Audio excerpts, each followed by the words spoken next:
नमस्कार, आप देख रहे हैं बिजनेस टुडे बाजार। आज जो शेयर मार्केट है, करीब 2 कंपनियों की लिस्टिंग हुई और उसके बाद निवेशकों के मन में काफ़ी सारे सवाल हैं और उन्हीं सवालों के जवाब लेकर हम लोग हाजिर हैं। नमस्कार, मैं हूं हर्ष शर्मा और आप देख रहे हैं बिजनेस टुडे बाजार। और आपसे हर बार की तरह गुजारिश है कि हमारे चैनल बिजनेस टुडे बाजार को लाइक, शेयर और सब्सक्राइब करना मत भूलेगा। तो एक तो कंपनी है मुफ्ती ब्रांड नाम से कपड़े बेचने वाली क्रेडो ब्रांड्स मार्केटिंग की, और दूसरी जो है वो ऑटो कंपोनेंट सेक्टर की कंपनी है हैप्पी फॉर्जिंग। इन दोनों कंपनियों की लिस्टिंग को लेकर कई बातें कही गई थी और आपके सामने साफ तौर पे दिख रहा है कि किस लेवल पर इसकी लिस्टिंग हुई है। मैं एक बार पहले आपको लिस्टिंग बताता हूं कि कहां पर हुई है, अभी स्टॉक कहां ट्रेड कर रहा है और फिर आने वाले दिनों में ये स्टॉक कहां जा सकता है, और उसके साथ ही अभी निवेशकों को क्या करना चाहिए, क्या यहाँ पे प्रॉफिट बुक करना चाहिए, होल्ड करना चाहिए, किस तरीके की रणनीति अपनानी चाहिए, ये भी बताता हूँ। तो अब ऐसे में यहाँ पे समझने की ज़रूरत है, जो मैंने आपको क्लैरिटी दे दी। देखिए, सबसे पहले मुफ्ती ब्रांड की बात करते हैं। मुफ्ती ब्रांड नाम से जो कपड़े बेचने वाली कंपनी है क्रेडो ब्रांड्स मार्केटिंग की, तो इस कंपनी का जो शेयर है एनएससी पर सिर्फ 0.83% की प्रीमियम के साथ 282 रुपये 35 पैसे पर लिस्ट हुआ, जबकि कंपनी ने अपने आईपीओ के प्राइस बैंड को करीब जो था कंपनी का इसका 280 रुपये पर था तय किया गया था। क्रेडो ब्रांड्स मार्केटिंग का जो शेयर लिस्ट होने के तुरंत बाद 278 रुपये पे पहुंचा। शुरुआती कारोबार के दौरान ये 262 रुपये तक भी चला गया, लेकिन उसके बाद में शेयर में अच्छी तेज़ी देखने को मिली और ये जो स्टॉक है 300 के पार भी निकलता हुआ दिखा, वरना तो निवेशकों की काफ़ी बड़ी टेंशन बढ़ गई थी। अब ऐसे में सवाल उठता है कि स्टॉक में करना क्या चाहिए, इसे बेचना है, होल्ड करना है, क्या आगे ये स्टॉक अच्छा परफॉर्म कर सकता है, किस तरीके से इसको नज़रिए से देखने की ज़रूरत है। इसके लिए हमने बात करी मार्केट एक्सपर्ट राघवेंद्र सिंह जी से। सुनिए उन्होंने क्या कहा। दोस्तों अभी आज जो है मफ्ती जो ब्रांड है, मुफ्ती भी जिसको कहते हैं, कि वो ब्रांड ने लिस्टिंग ली है। मेरे हिसाब से ये कंपनी तो अच्छी है, बट आज के जमाने में जब इतने ढेर सारे इंटरनेशनल ब्रांड और ग्लोबलाइजेशन का टाइम है, एक लोकल ब्रांड मुझे लगता है कि इंडिया में बहुत ज्यादा ऐसा मुझे नहीं लगता कि बहुत और परफॉर्म करेगा।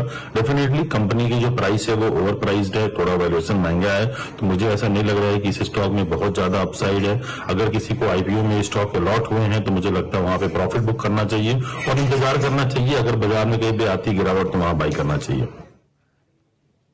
तो राघवेंद्र सिंह जी का साफ तौर पे कहना है कि कंपनी का शेयर ओवर वैल्यू है, कोई खास अपसाइड यहाँ पे दिख नहीं रहा है, और अगर आईपीओ में किसी का नंबर आया है तो वो प्रॉफिट बुकिंग करके यहाँ से निकल सकता है, और अगर किसी को खरीदारी करनी है स्टॉक में तो सिर्फ गिरावट में यहाँ पे खरीदारी करने की उनकी साफ तौर पे सलाह है। अब ये तो यहाँ पे ये पिक्चर तो क्लियर हो गई क्रेडो ब्रांड्स मार्केटिंग की। अब बात करते हैं हैप्पी फॉर्जिंग की, क्योंकि इसकी आईपीओ की भी लिस्टिंग हुई यहाँ पर। तो शेयर बाजार में ऑटो कंपोनेंट सेक्टर की कंपनी की धमाकेदार एंट्री हुई है। फॉर्जिंग कारोबार कंपनी का जो शेयर एक्सचेंज पर करीब 18% की प्रीमियम के साथ लिस्ट हुआ। बीएससी पर ये जो शेयर है 1001 रुपये पर और एनएससी पर करीब 1000 के प्रीमियम पर लिस्ट हुआ, जबकि जो इसका इशू प्राइस था वो 850 रुपये था, यानी कि प्रति शेयर के हिसाब से निवेशक को 151 रुपये का प्रॉफिट देखने को मिला। एक लॉट जो था वो 17 शेयरों का था यहाँ पर।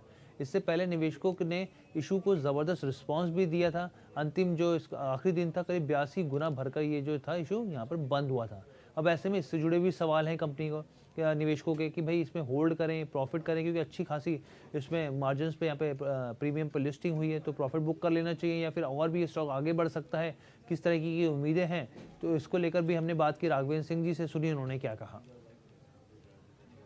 रही बात हैप्पी फॉर्जिंग की, तो हैप्पी फॉर्जिंग बहुत अच्छी कंपनी है। जैसा कि हमने देखा है उसका जो प्रीवियस बैलेंस शीट देख रहा था मैं, तो बहुत अच्छा अभी तक प्रॉफिट मार्जिन रहा है। ये एक शानदार कंपनी है। मुझे लगता है इसमें काफी अच्छा ग्रोथ आने वाले समय में होगा। तो ये एक स्टॉक ऐसा है जिसको आप सब लोगों को रखना चाहिए। मेरे हिसाब से जो नए इन्वेस्टर भी हैं वो इन स्तरों पर भी इस स्टॉक को जो बाई कर सकते हैं, अगर में नहीं अलॉट हुआ है। मेरे हिसाब से मुफ्ती के लिए मेरा ना है, लेकिन जो फॉर्जिंग कंपनी है हैप्पी फॉर्जिंग, उसके लिए हाँ है। मुझे लगता है वो कंपनी एक अच्छा रिटर्न दे सकती है लंबे समय में। तो राघवेंद्र जी को सुना आपने, साफ तौर पर उनका कहना है कि हैप्पी फॉर्जिंग ये एक बहुत अच्छी कंपनी है, प्रॉफिट मार्जिन इनके शानदार है। जब उन्होंने फाइनेंशियल चेक करे, इस स्टॉक को पोर्टफोलियो में सभी निवेशकों को रखना चाहिए, ये उनकी सलाह है।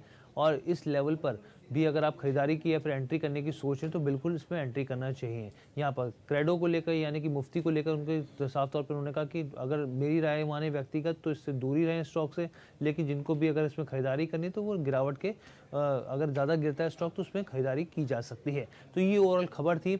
जिन दो कंपनियों की लिस्टिंग हुई इसको लेकर आपको क्या करना चाहिए, किस तरीके से आपको आगे के लिए रणनीति बनानी चाहिए और मौजूदा वक्त में क्या प्रॉफिट बुक करके निकलना चाहिए, तमाम सवालों सवालों के आपको जवाब मिले। कैसी लगी वीडियो आप हमें कमेंट करके ज़रूर बताइएगा। और साफ तौर पे मैं आपको बता दूं यहाँ पे कि हमारी तरफ से कोई भी किसी भी तरीके की खरीदारी की कोई सलाह नहीं होती। हमारी जो चैनल है वो सिर्फ आपको नॉलेज देने के लिए, जो बिज़नेस जगत में खबरें चल रही हैं उसको देने के लिए हम लोग आपसे जुड़ते हैं। तो कैसी लगी वीडियो कमेंट करके ज़रूर बताइएगा। बिज़नेस टुडे बाज़ार के साथ जुड़ने के लिए आपका बहुत बहुत धन्यवाद।